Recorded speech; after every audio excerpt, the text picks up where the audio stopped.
Dexter Morgan is back from the dead, but not for a quiet retirement. The official trailer for Dexter Resurrection just dropped, and it's loaded with returning characters, cryptic visuals, and bloody new clues about what's next for Miami's most infamous serial killer. And yes, it looks like many of our theories from the first look were right on the money, from Dexter's escape to Batista's return, and from killer syndicates to a familiar dark passenger. We're breaking it all down. If you value deep dive content like this, liking and subscribing helps keep videos like this coming. Welcome to Screen Scramble. Let's dive in.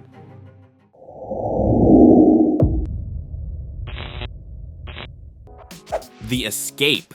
Dexter Morgan is alive and recovering. The trailer opens with Dexter in a hospital bed, clearly after surviving the gunshot wound from Harrison in New Blood. He's bruised, dazed, and barely holding on. At least, we think it's a hospital. Some fans joked it looks more like a back alley vet clinic. Either way, it's where Dexter begins his next chapter. His narration sets the tone. Somebody once told me you have to go through hell to achieve resurrection. Hallelujah. One of the biggest moments comes early. Angel Batista walks into the hospital room. Batista and Dexter haven't shared a scene in over a decade, and now Batista stares him down and says, "Chief Bishop told me you were alive. She said you were the Bay Harbor Butcher." Dexter's shocked expression says it all, and Batista, still the same, affable, determined, and straight to the point. In a recent interview with TV Line, actor David Zayas reflected on his return. Coming back to the world of Dexter felt like unfinished business. Batista was always the heart of that department, and he deserved closure. This season gives him that chance. We don't see the confrontation's outcome, but the next shot shows Dexter retreating from the hospital, slipping out the bathroom window, climbing into a camouflage SUV, and speeding off. Did Batista let him go? Did something darker go down? Or did Dexter escape when Batista left the room? That ambiguity will drive fan theories until the premiere. As he drives off, his narration returns. So much for the happy reunion. This sequence confirms what many suspected. Dexter's survival isn't a mystery, it's a pivot. We're not dealing with a fake-out death. We're watching the rebirth of a killer with nowhere left to hide.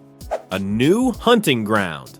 New York City is now Dexter's hunting ground, and he's not hiding in the shadows anymore. Once in the city, Dexter meets a rideshare driver named Blessing Kamara. Kamara says, "This is the greatest city in the world," and Dexter echoes it with quiet irony.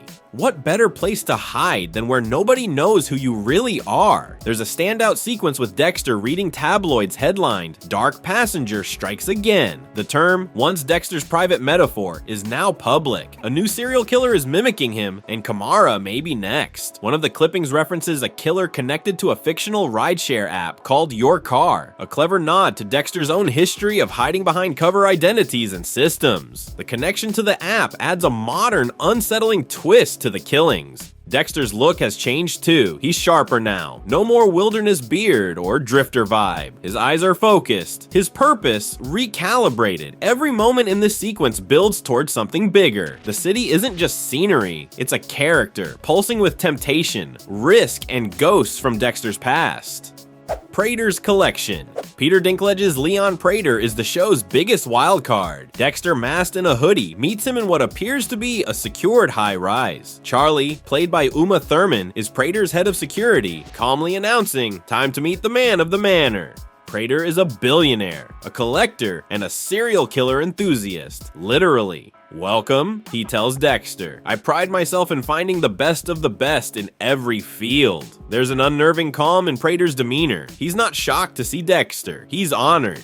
"You really like serial killers," Dexter quips. Prader's twisted curation includes serial killers: Al, played by Eric Stonestreet; Gareth, portrayed by David Dastmalchian; Lel, depicted by Neil Patrick Harris; and Mia, embodied by Kristen Ritter. Each has a distinct identity. Al is dubbed Rapunzel, Gareth is the Gemini killer, Lel is the tattoo collector, and Mia is Lady Vengeance. This isn't a group, it's a network. And back in our first video, we asked if Prader could be collecting killers like trading cards. That suspicion, dead on. He's building a syndicate, a showcase, possibly even a marketplace for murderers. This confirmation adds real weight to the trailer. Dexter's not just facing a villain, he's walking into a system where his darkness is celebrated.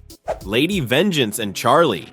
Kristen Ritter's character Mia LaPierre, known as Lady Vengeance, isn't hiding who she is. She's a killer, and she's dangerous. In a scene with Dexter, he asks her, "Tell me more about your friends." She responds, "Prader likes to own things." It's a chilling statement, one that blurs the line between partnership and possession. From earlier set photos to this new footage, it's clear Lady Vengeance and Dexter develop a bond. Their chemistry crackles on screen, built on shared darkness and mutual wariness. There's also subtle body language. Dexter lowers his voice around her. She never breaks eye contact. She might be the closest Dexter has come to an equal since Lumen or Miguel Prado, but more unpredictable. Charlie, on the other hand, plays things colder. Thurman delivers every line with quiet calculation. She's Prader's gatekeeper. In one scene, she slips an envelope into a box of money, hinting at either a bribe or an invitation, possibly to another killer. The trailer positions both women as mirrors of Dexter's past. One is instinctual, the other controlled, and both may end up questioning where their loyalty lies.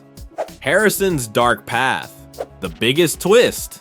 Harrison has crossed the line. In the teaser, we saw hints. In this trailer, it's confirmed. Harrison is a killer now. There's a sequence of him dragging a plastic-wrapped body, meat cleaver in hand, covered in sweat and fear, then chopping it up just like his father once did. And where is this happening? Based on the background, it looks like Harrison's workplace, the Empire Hotel, specifically the kitchen, which raises a chilling question. Is he using the very place where he works as a bellhop as his own personal kill room? That wouldn't just be a gutsy move, but a dangerously careless one. Back in our first video, we asked, would Harrison take up Dexter's code or forge his own? Now we know. He's not just struggling with guilt, he's acting on it. We see him dissociating in a restaurant, speaking with Angel Batista. Angel says, "This is a dark path you're going down." And here's where things click. Based on the trailer's tabloid shots, Harrison may be the one behind the murders dubbed the Dark Passenger Killer. The media now uses Dexter's old phrase as a headline, and Harrison may have inherited more than just the name. The pattern, the panic, the brutality, it all fits. And then, the panic. Harrison locks eyes with a detective played by Dominic Famusa. No words, just tension and fear. This moment changes everything. Harrison isn't Dexter's conscience. He's part of the cycle. And whether he's hunting for justice or spiraling, we're now watching two Morgans struggle to survive themselves.